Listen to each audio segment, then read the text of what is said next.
Howdy folks, BC here. You're watching DEUCE and Guns, and about 2 months ago, a representative from the Through Night Corporation, a flashlight manufacturer, got in contact with me and asked me if I wanted a sample of one of their flashlights. Of course, I'm a sucker for all kinds of gizmos, so I said, sure, bring it, and I will take a look at it. And they sent me the Through Night 2016 version of the TN12 flashlight. And let me go through just a little quick box opening. Again, I've been carrying this for about 2 months now. Don't run away from me. And what you get basically if you buy one is you get a normal standard cardboard box. You get a pretty decent nylon holster here, which is nice, little piece of foam padding just to take care of the bumps and bruises during shipping. Got your instruction booklet. You have a clip that clips on the side of the flashlight. Extra rubber bits and O-rings and whatnot because this is a waterproof flashlight, and a lanyard. As you can see, I've not used any of that except for the standard flashlight itself. Now the flashlight is powered by one single 18650 battery. And if you're not familiar with that, let me step over to the side here. You can see the 18650 battery is a ginormous SOB of a battery. It's the equivalent of two CR123 batteries, and beside both of those batteries is a single AAA battery for size. And some extra info about the 18650 batteries is that if you buy a lithium-ion battery pack for, say, a Power Tool, Craftsman, Milwaukee, DeWalt, all the other manufacturers out there, they're going to be basically have banks of these 18650 batteries in rows, in series usually, and parallel, to get the required volt and amperage out of them. And furthermore, the battery pack in the Tesla vehicle, the actual electric vehicle that kind of started the whole revolution of electric cars, is still powered by 18650 batteries, just 7,000 of them. Now before Through Night actually sent me this flashlight, I've been using a little cheap LED flashlight made by Coleman, well, licensed by Coleman, made by who knows who, that I bought at Walmart for 20, 25 bucks, something like that. It's supposed to be right around 100 lumens, and it does okay. Of course, the camera has this, lightened up, and I've got studio lighting in here, so it looks very, very unimpressive there, but it's actually a fairly decent flashlight, very usable in the dark. But this bad boy, it has several settings. Number one is Firefly. You can see that right there, barely legible, and that's there to read maps in the dark. And then you have a stainless steel button here. That brings it up to low, and low is supposed to be, what is that? 18 lumens. Okay, 18 lumens, not bad. It's decent for walking around in the woods if you just want to see where your feet are going. Another click up. You got medium. Medium is 175, so that looks about right. 175 is almost twice as much as this. Okay, that makes sense. And that's medium, folks. There's a higher up there is going to be, what is that? 435 lumens, so 435 right there, and then they have one more brightness above this. They call it turbo mode, which basically what they do is take care of they get rid of all the electronic limitations and just straight battery at the bulb, and that's it. And that is supposed to be 1100 lumens, 1100 lumens. That's pretty dang bright. And of course, if you hold it down like almost every tactical lighting situation, you get disco mode. So as you saw there, the Through Night TN12 did a very good job in beating back the darkness of the night.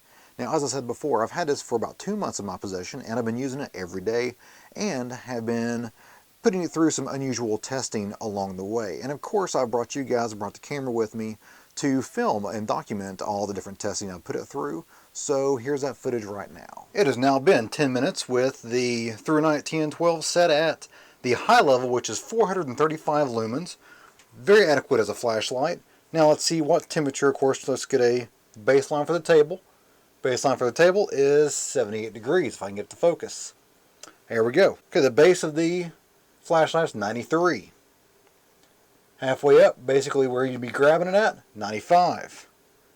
At the Through Night name, which is, get the focus over there, right there. We're looking at 100. That's not bad. That's not bad at all. That's actually, I can hold my hand on it. I can hold this all day long, not a problem. It is basically a nice hand warmer. The middle of the flashlight there, and we've raised up to 130 degrees. So 137, 138. So we're approaching 140 degrees above at the Through Night name and above. And that is freaking hot as all get out, and I would not want to be holding that right now. So I'm going to go ahead and turn that off before I start a fire. Even this part, there's no way you could hold that without gloves. Which is why they say do not use the highest setting for more than 10 minutes. Honestly, I wouldn't use the highest setting for more than 2 or 3 minutes. It started getting hot that quickly. Oh, it went out. Oh, did I break it?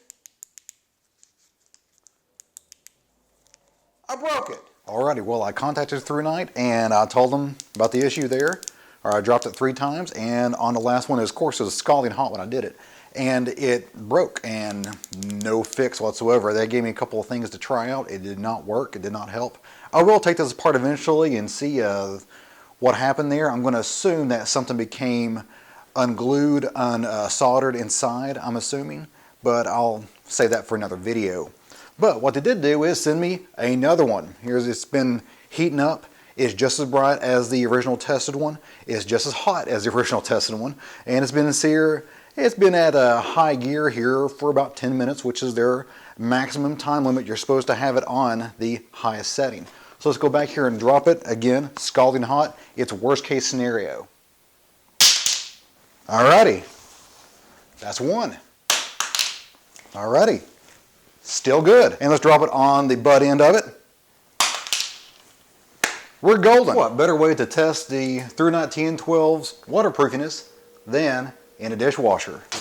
Went ahead and put the clip on it too so I can really secure it up here. I have a camera inside, a contour camera. Hope it lasts. I've never watched that either, so this will be a test for both the contour camera and the ThruNite TN12 flashlight. Take it for a spin. Already has gone through a whole cycle and actually did an entire, about an hour-long cycle in the dishwasher here. Did heavy wash, normal wash, short wash, and the full rinse cycle as well. So it was over an hour of spraying hot water onto both the flashlight and the camera.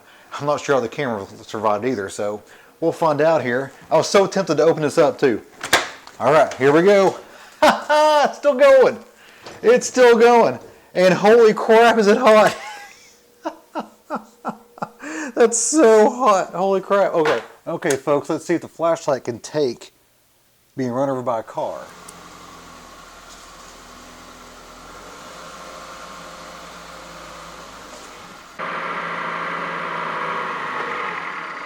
And she survives for another day. Now let's test against recoil.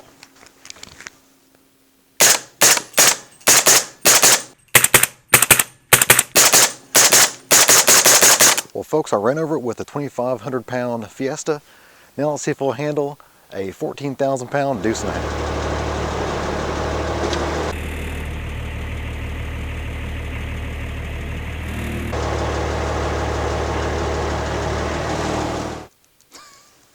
Just fine indeed. And after all that testing, this is the actual flashlight I have been using and putting through all that testing, or the second flashlight at least. First one I did break.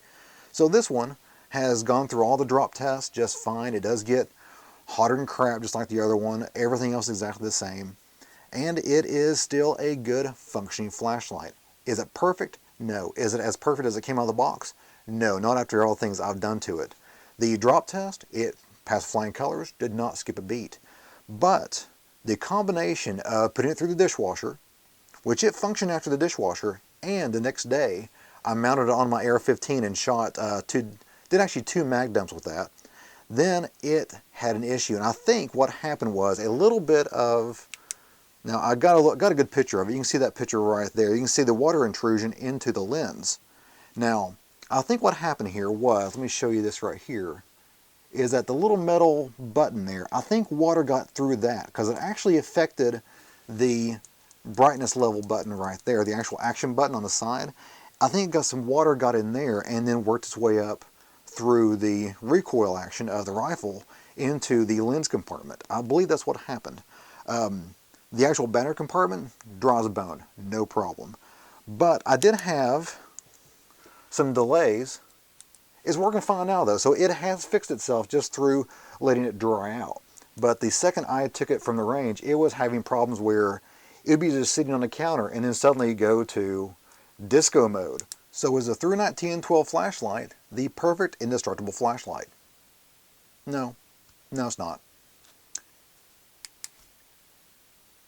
Can you get one like that? I don't know. I'm not sure if you can ever buy an indestructible flashlight. You can spend, you know, $300, $400, $500 on a flashlight and get something that would never let you down in the course of normal use. This never let me down in the course of normal use, and I put it through a heck of a lot, as you saw. Now, could you buy something a little bit more robust where you could have mounted this on the side of your AR-15 and shot it during monsoon season and dump mag after mag through the firearm and it not have an issue ever? Yeah, probably. But this costs like 50 or 60 bucks. And again, there's a link in the description below the video along with a coupon. So you can get this for, you know, pretty inexpensively. And it's a pretty dang good flashlight. Well, folks, that's it for me today. Hope you enjoyed it. If you did, give me a like and go ahead and subscribe because a lot more is on the way. And if you have any comments, questions, or show ideas, leave that in the comment box below the video. And as always, you have a great day. See ya.